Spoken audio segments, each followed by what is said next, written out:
The size of the Super Eagles players has been decreasing over the years. While this is the trend worldwide, with teams preferring players who are more trim and physically fit as against the past, the Super Eagles presently parades a team of players who seem a bit feeble in stature in a few areas. In soccer, there are various factors that determine the success of a player besides size.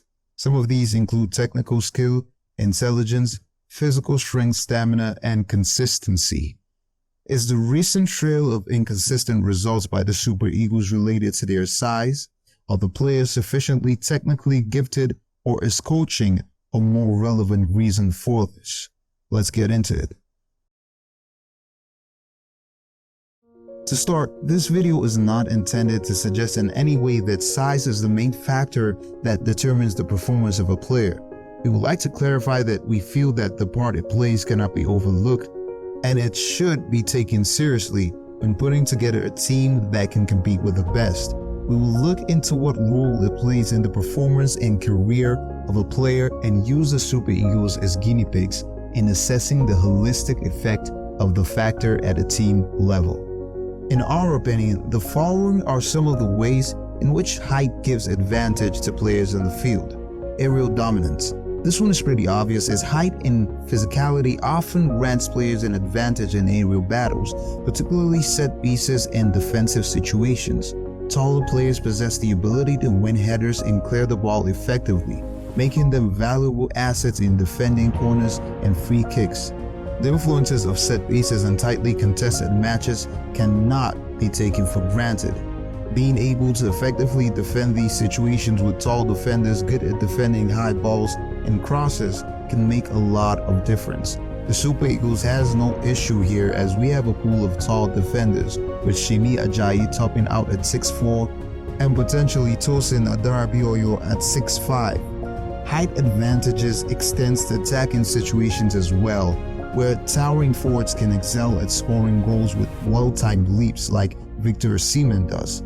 He has consistently demonstrated the importance of size in winning aerial battles and creating or buying scoring opportunities. Despite his slender stature, his strength and daring approach to going for opportunities makes up for any deficiencies he may have in his physique.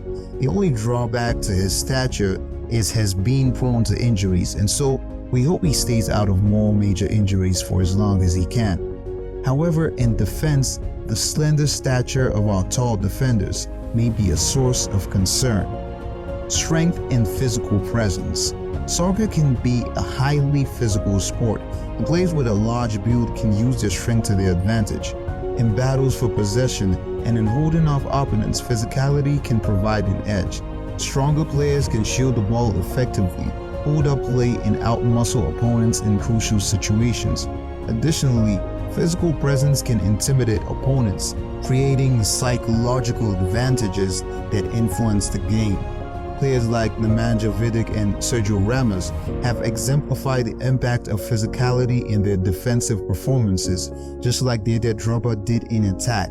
In the Super Eagles, Rashidi Yekini was the perfect example of how both size and stature can be an advantage, and use it to maximum advantage. Bafemi Martins, however, was an exception to this rule, as his speed made the issue of size irrelevant. His speed was such that defenders could not get to him to stop whenever he was at full flight towards the goal. Presently in the Super Eagles, apart from Victor Osimhen, Terry Murphy also uses his height to his advantage, but less in the air. Taiwo Awoniyi does have the strength thing going for him, but unfortunately his technical ability is a bit limited, making him less effective and consistent compared to the others. Defensive stability. Defensive solidity is a key component of a successful team, and size plays a significant role in achieving this.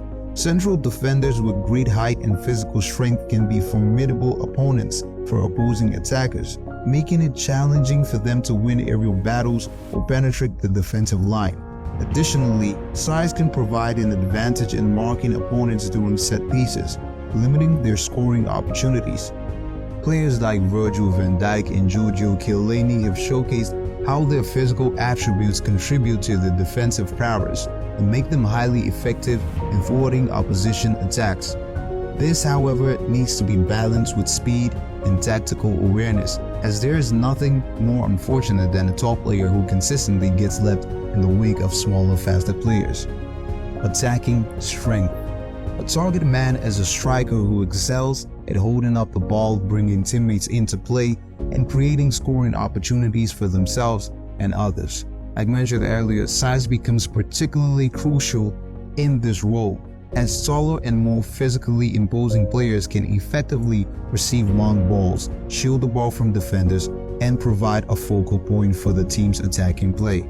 Target men like Drogba, Olivier Giroud, Victor Osimhen, and Erling Haaland have proven the significance of size in this role, using their physical attributes to great effect.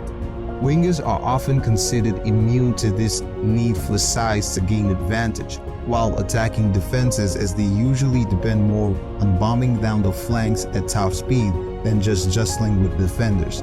However, this is far from the truth, as scoring wingers like Mbappe, Cristiano Ronaldo, and Vinicius Jr. have proven over the years, it is difficult to bring down these wingers because of their size combined with their skill. Shorter wingers, on the other hand, can often be marked out by physical teams. In the Super Eagles, wingers like Moses Simon and Samuel Chukwueze can be effective on their good day. However, they become anonymous in games where they have to deal with physical teams with big aggressive defenders. Shorter wingers are also more prone to injury because they rely more on speed and skill. And when there is a tackle at full flight, the smaller player usually gets off on the worst side. Shorter wingers have shorter carriers, playing at the top level for the same reason, and because when they start to age and their speed reduces, they lose their edge. Nigeria hence must start to look at alternatives in certain situations to players like Emmanuel Dennis and David Okereke, who played mostly as a winger in Club Brugge, and prospects like Michael Olise, Nani Madueke, and Carney Chukwuemeka once the attacking midfield role is sorted out. With the likelihood that Nigeria doesn't get some of the foreign-born players on our list, the alternative strategy to be strong on the flanks may be to use existing wingbacks up front, ensuring the team defends from the front backwards. Players like Ola Aina and Calvin Bassey have shown they can be strong on the ball, moving forward up the flanks and putting in a cross for the attackers. They could be more effective for Nigeria in certain situations, playing in front of Osai Samuel and Zaidu Sanusi respectively, or alternatively, than risking using lightweight wingers that could lose the ball up front and put the defense under pressure. Nigeria also has to start looking beyond the profile of a player as the only criteria in selecting a player for matches. This is where a good coach comes in, as every situation is different, and a good coach should be able to maximize the strength of the players he has available, even if he has to play some players out of position or players off profile who have the right level of commitment and work better in specific situations. An assessment of the present options available to the Super Eagles compared to teams like the USA 94 team begs a big question. Why do we now have a smaller pool of big, strong players? That USA 94 team comparatively had giants, not just in terms of height, but physical stature in every position. Over the years, Nigeria has gotten away with fielding slimmer and smaller players who often reduce their age to get into the U team so we can win the Junior World Cup. This has starved the pipeline of more physically built players to foreign exposure, as the World Cup usually is the biggest, fastest route to get noticed and get contracts abroad. We hence have a smaller pool of big saturated players playing at the highest level than in the past. With the implementation of the MRIA testing, players can no longer get away with this act. So with a more competent FA, probably in the not-so-distant future, we hope this culture will gradually revert back over the next couple of years. Like everything else, there are exceptions to this summation, with the performances of players like Lionel Messi, Xavi and Sadio Mane, and Luka Modric, who are so fit and skillful that the size advantage of opposing midfielders or defenders minimally affects them.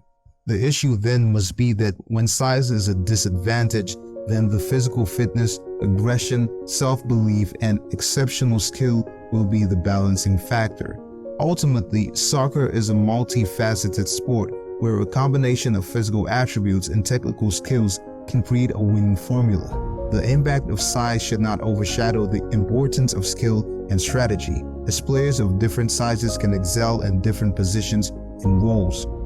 Embracing the diversity of player attributes and finding the right balance between size and skill is key to achieving success in the beautiful game. Thanks for watching. If you like this video, please like, share, and subscribe. Also, please leave a comment and let us know what you think about our summation, and whether you think size is relevant to the success of a team, and whether you think it plays a role in the present level of performance of the Super Eagles. See you in the next video.